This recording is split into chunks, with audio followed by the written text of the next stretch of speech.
In this bonus episode, we talk to investment advisor Charielle Plowden about her upcoming podcast, Positive Paychecks.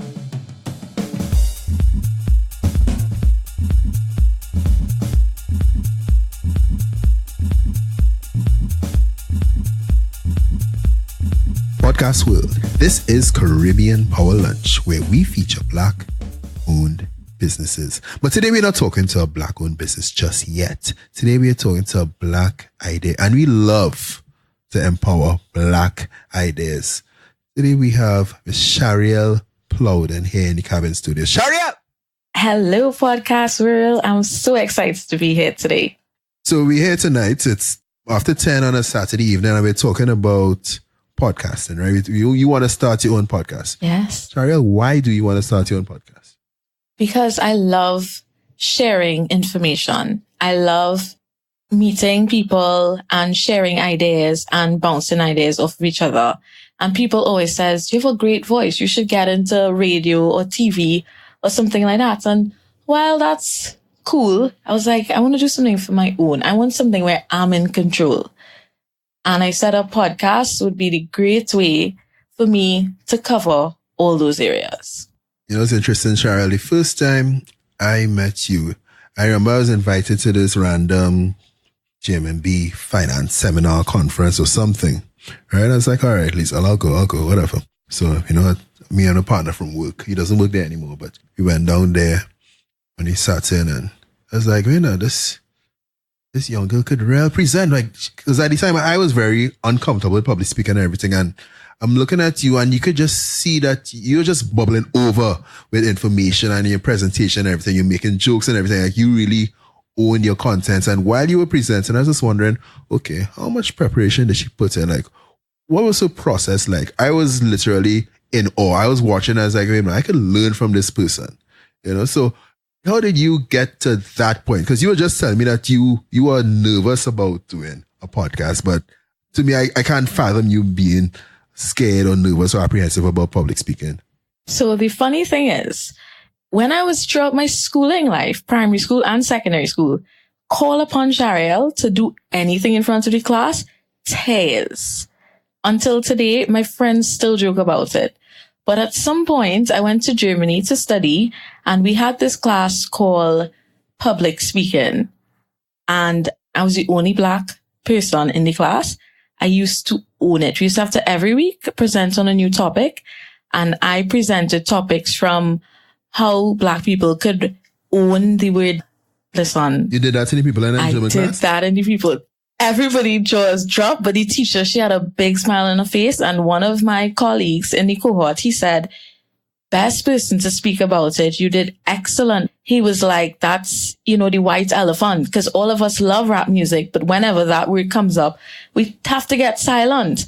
But he said a lot of Germans, we're not, like, of course, in Berlin and stuff, they're racist. But in Cologne, they said, we're open.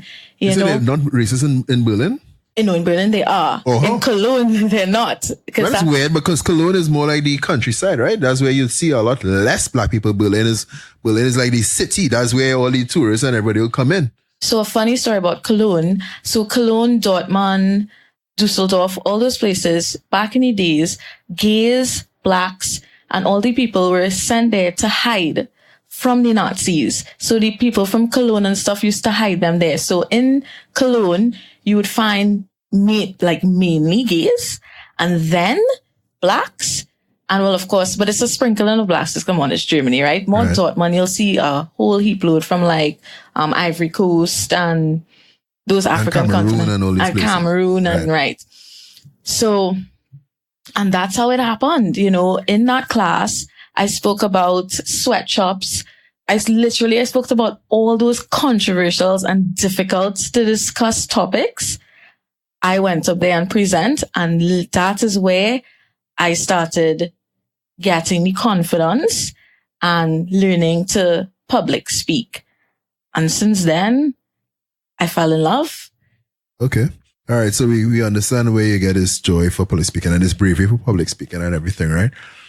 But it's really about the passion for your topic too, right? And I saw that day in that JMB conference room, and you were talking about personal finance, right? Were you always passionate about personal finance? Did you study finance in school? Like, how do we get there? So no, I did not. Funny story how I got into finance. So my dad died, and he died so suddenly that everybody was like, okay, how are we going to survive? What are we going to do? So I was about 18 years old, just finished A-levels, and I decided, here's what. We need to start putting things in order. I mean, he had insurance and stuff, but we all know money is finished real quick. Mm-hmm. So I started just online, looking up things, personal finance, but I realized most of these things are tailored to the US. Like, what is a 401k? What is a Roth IRA? Like, what are these things? So I started, looking locally, just going around to investment houses, speaking to personal finance, speaking to a lot of people in insurance, and just started collecting information and data. And then in 2015, for the NGL IPO, I was hired by JMB.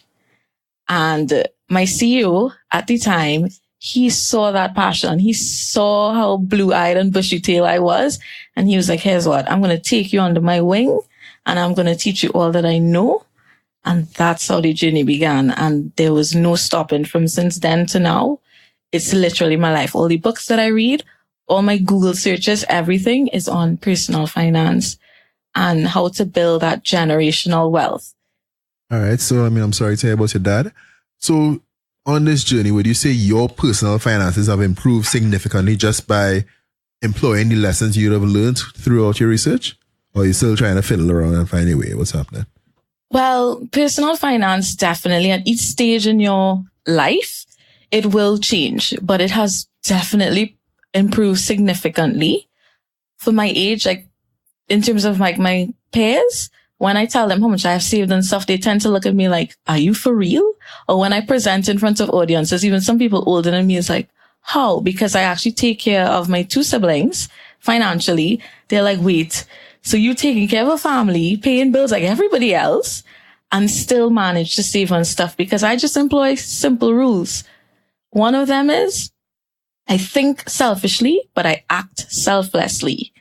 And what that means is I pay myself first.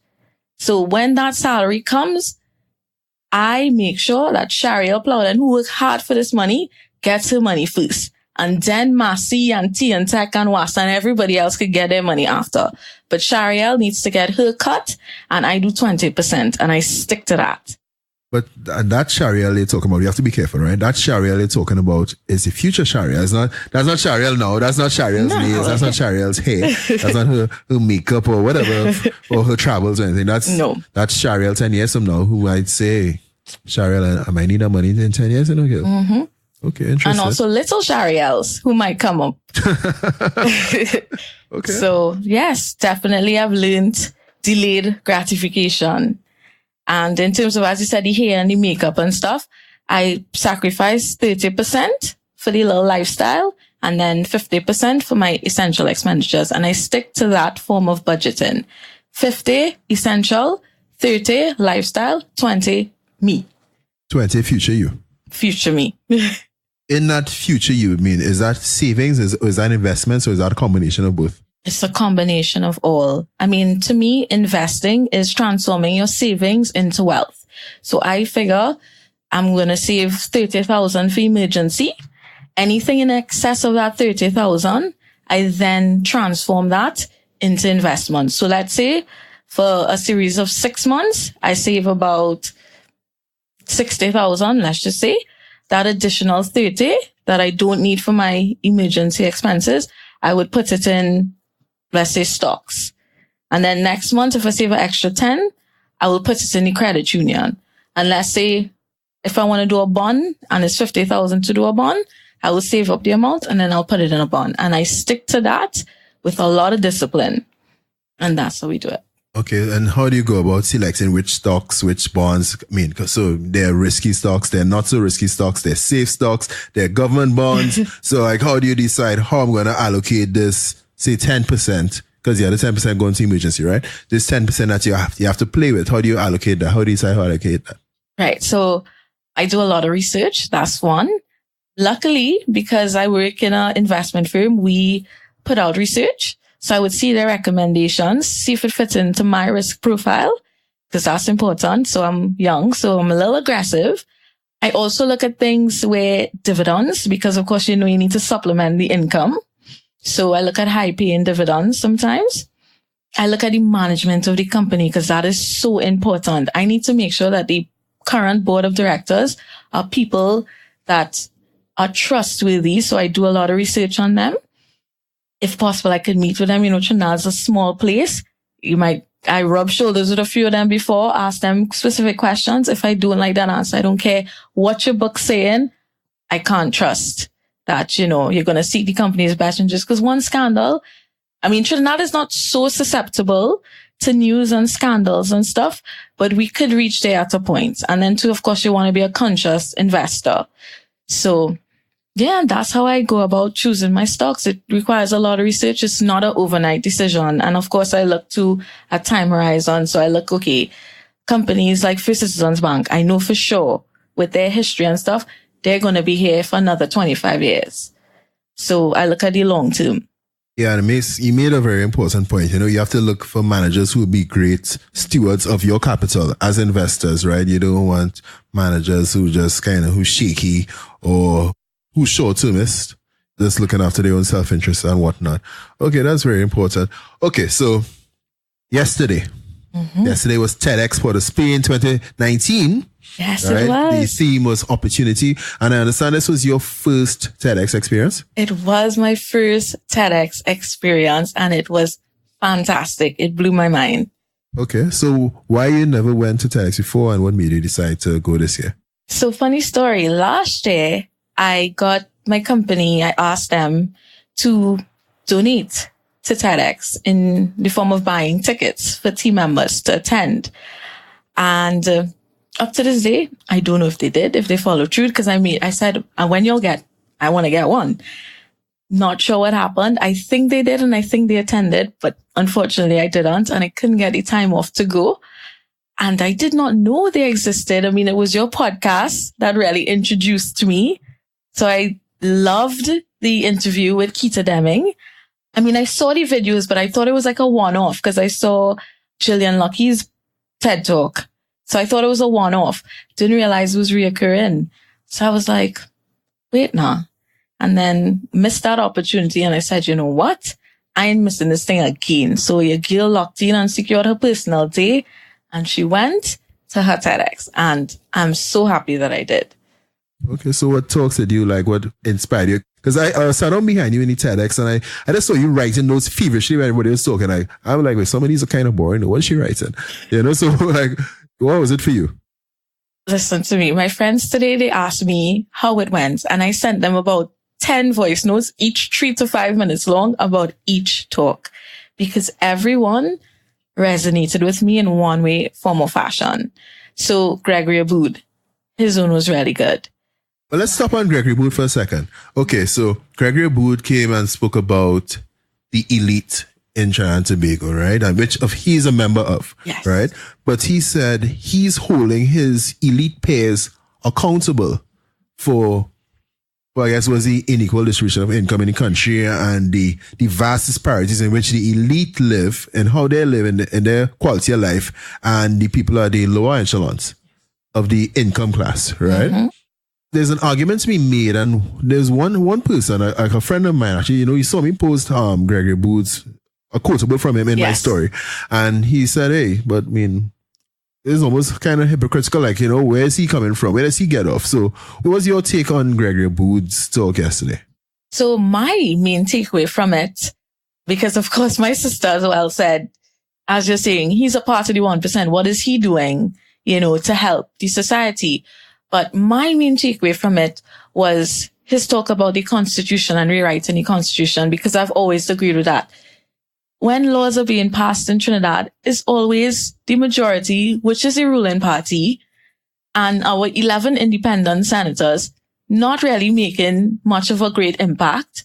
And it's like, we need a whole constitutional reform in this country, because right now, Trinidadians are just existing.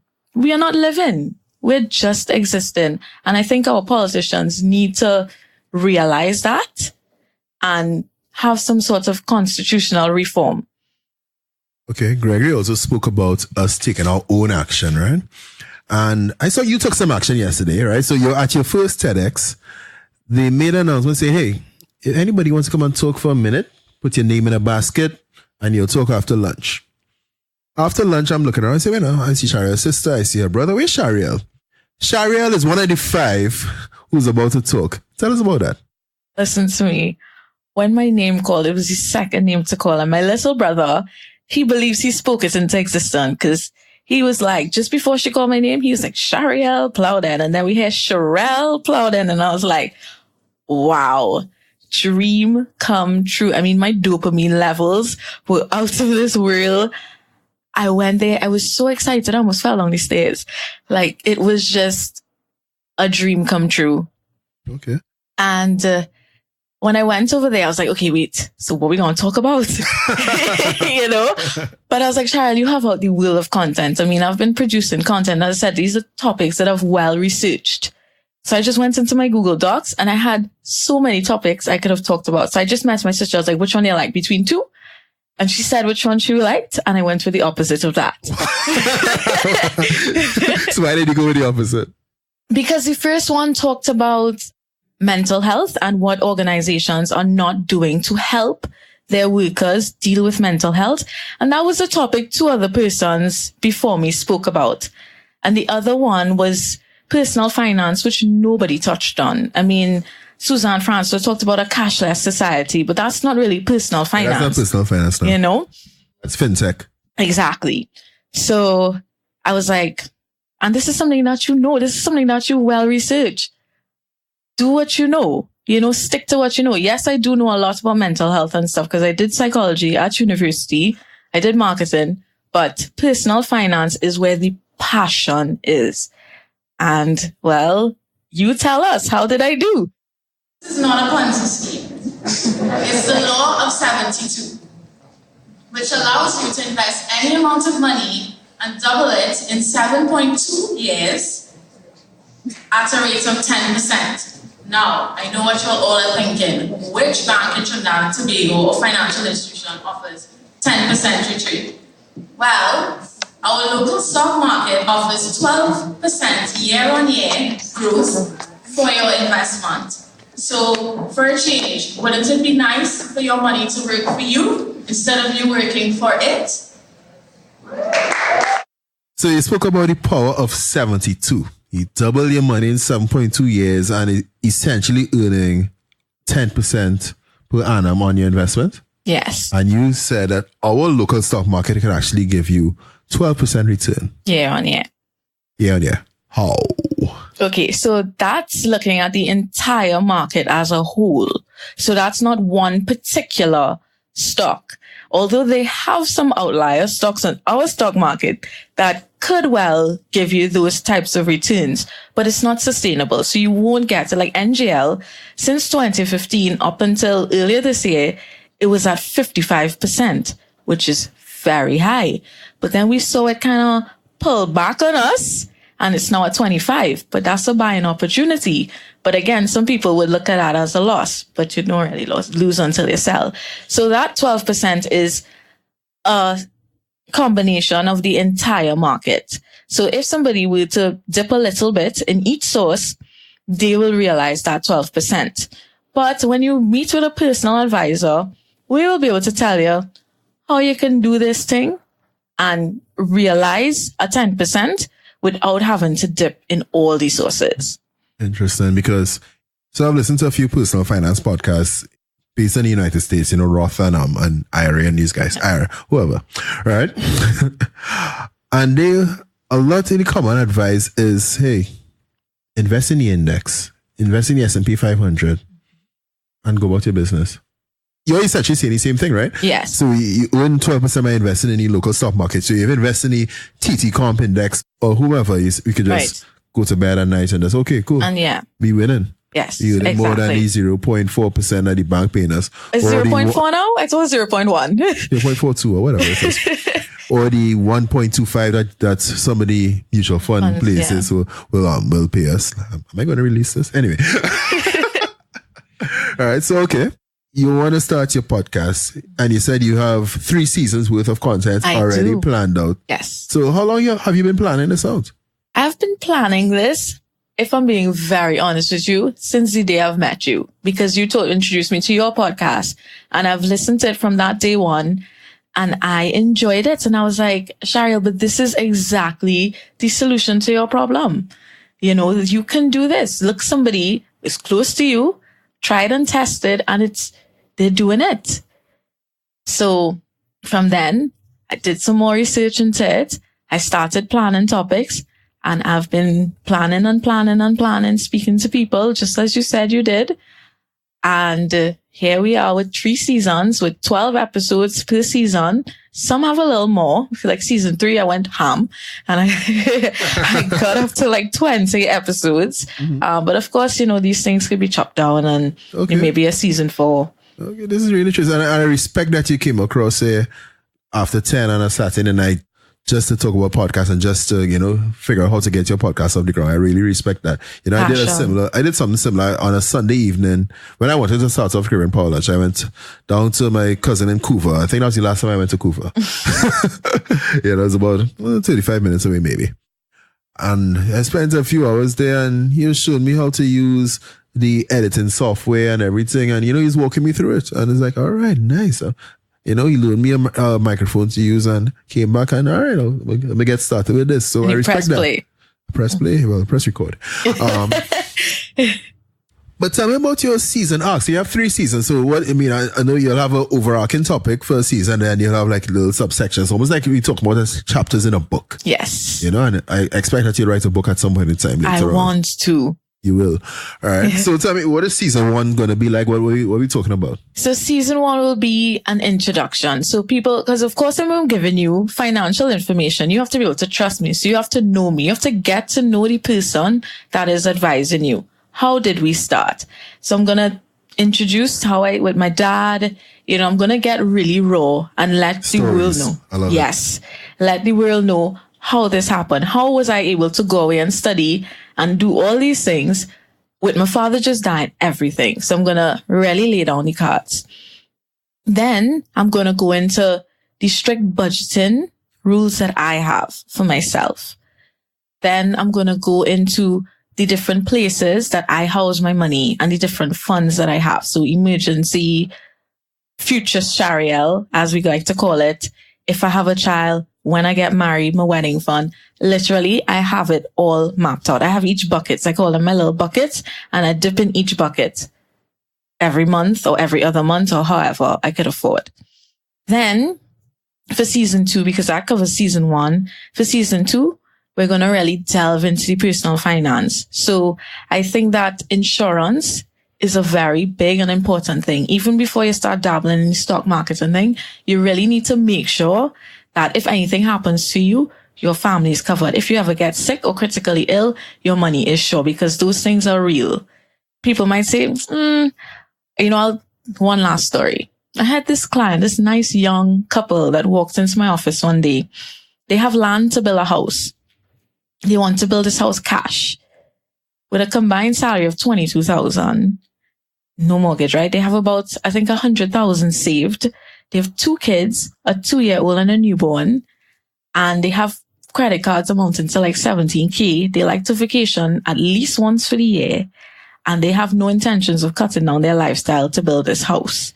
The house is going to cost them about $500,000 to build. So I was like, oh, they're like, will they sit down and do this maths? How will they intend to build this house with $100,000 start? $500,000 is the cost of the house. It's also empowerment. So they have more than 10% down payment, which is good, right? So they have a monthly income of 22 combined. This is not after tax, huh? Before tax. So this is after gross. Tax is 17. Mm-hmm. Okay. And the credit card owing is 17. Okay, well, they can clear it off in 1 month. Yes. Right, and get rid of one. Mm-hmm. Because they're building this house cash. With 2 newborn. Yeah, they're not taking it. No. It's all like cash. Okay, go on. So that's when I realized, okay, yeah, people really need, and they wanted one of their solutions, because I asked them, I was like, well, how y'all intend to, you know, they were like, well, we plan to cut down on our expenses. And one of the expenses was to get rid of their insurance. That's not an expense. Exactly. So I realized, yeah, I need to do something and I need to do something quick. And one of the husband is a journalist. So of course he has to be at crime scenes and all these things. So I told them the story because my father was actually murdered. He went out to line with friends and they tried to rob them and he got shot and died. So it was very sudden, like literally in the space of a night, my life turned upside down. And I told her, I was like, listen to me, sweetheart, you have 2 young kids, a newborn and a 2-year-old, a toddler. If anything happens to your husband while he's on the job, yeah, you might get some money, but money just lasts how long? You know, you have to be a little more realistic, and getting rid of your insurance is not an expense, as you rightly said. They didn't want to get rid of credit cards because she wanted to keep up with her trips. I was like, no, sweetie. I was like, listen. No, she was like, you know which people in Trinidad build their house cash? I was like, did they tell you how many nights they ate bread and butter and water or bread and Ovaltine? No, because this is the side story people don't tell. They love to tell you they build their house cash. But did they tell you how many nights they had to go to bed hungry because formula is still hard to buy, this and that and the other? So people need to get that little shot of reality. And that's what I'm going to do. I'm going to be a best friend, but I'm also going to be a worst enemy because I'm going to give it to you all good and proper. I'm going to be real and raw because that's the only way we're going to see change. Because I tell you, after that 2-hour-long meeting with these clients, no sale came out of it. I met the husband and I was like, how is it going? He's like, well, we got rid of one credit card. I was like, great. He's like, the trip to Canada we was planning, we no longer doing that. And they've really tried to see how they could make some positive changes to their cash flows. And I told them, I was like, after 6 months, come in, let's do a review and let's see where the progress is. Cause the wife is adamant on the cash, which is fine. But your goal going to take a little longer and you should at least have 50% when you're undertaking that. Cause you know, construction goes into overrun, especially Paramin, as they need a retaining wall, all those things that was not considered before. Retaining wall could be an expensive thing. Because yesterday somebody told me that. Very expensive. And how I knew they needed a retaining wall, because when my family was building their home, we needed one that we did not anticipate for. And trust me, that set back the house about a good 3 months because it takes a time to build it and it is very costly. Okay, so season 3? Season 3 is going to be getting to the meat of investing. So once we start the savings and we get that down pack, we're going to start transforming that savings into wealth. So we're going to look at things like stocks, bonds, mutual funds, index funds. We're going to touch a little bit on the options, the futures, and the ETFs, because I know I'm going to have some people in the audience that are going to want to know about these things. We're going to do international stocks as well. Or international funds, I should say. And that's going to be season 4. It's going to be all about, because I know I'm going to have the people that want to dabble. So we're going to literally go through all the definitions, how they work, all that in season 3. And we're going to really press record, as you said, in season 4 on the international market, where you'll more see future and options and stuff. Okay. You know, Charielle, so a lot of the local financial institutions, they'll put out a lot of content, they put out, you know, these little articles, a little video clip here and there. So this is what a bond is. This is what a stock is. This is how you invest in a stock. Come to our offices, you know, and all these things. You know, so how are you intending to make, I mean, I could hear it's in your personality, right? But how do you intend to make yours different? Make yours more engaged and make sure that people don't just see it and just scroll past? Right. So you see how you just went all stiffy and uptight to say that? Because that's... Did I do that? Yes, you did. Because that's what they do. I work in the industry. For a firm, this small man does not bring in any profits. And as I said, we reel and we roll. So they target the more sophisticated investors. We ain't going to go into no definition of a bond and use corporate big words. I am going to teach you all what a bond is by using real life example that even my 11-year-old brother could understand. And trust me, he has listened to me speak of investing and he knows, because I believe to truly teach people something, you need to make it so simple that a 5-year-old could understand. So that's one, because I have a lot of friends that try to read about these things online and they're like, is speaking a whole different language. So I'm going to try to make it as engaging. I'm going to use a lot of my personality to bring it out. I'm going to make it humorous. I'm going to make it relatable. We're going to laugh. We're going to cry. We're going to have fun. You going to cry too? Cry tears of joy, of course. When I start saving you money, you better be crying tears of joy. You know, they say that people, you can tell that somebody has mastery of their field, of their knowledge base, when they're able to explain it so that people can understand. You might have working knowledge if it's kind of regurgitating the same technical jargon that you read out or you heard or somebody else taught you. But if you're able to break it down and explain it so that a 5-year-old can understand, that shows that you really have a deep understanding, a deep passion for it. All right, so Charielle, as we get ready to wrap up here, and we look forward to your podcast. So anything else you want to say before we wrap up and you stop recording and we listen to how it sounds? Yes, coming from the TED Talk yesterday, one thing that I learned was to seize the opportunity and be prepared for it. Because had I not have all that content easy accessible on my phone, I would have missed a grand opportunity. So to everyone listening, I know it's not about personal finance, but seize the opportunity and be prepared for it. Don't let that chance pass you. And there you have it. Finance your future with Charielle Plowden. Subscribe to Crib and Power Lunch at cribandpowerlunch.com/subscribe. Check us out on Castbox, Google Podcasts, Apple Podcasts, Stitcher, Spotify, wherever you listen to your podcasts. And with that, Charielle, thank you for having me. Goodbye, Podcast World. Podcast World, Cabin Studios, we are out.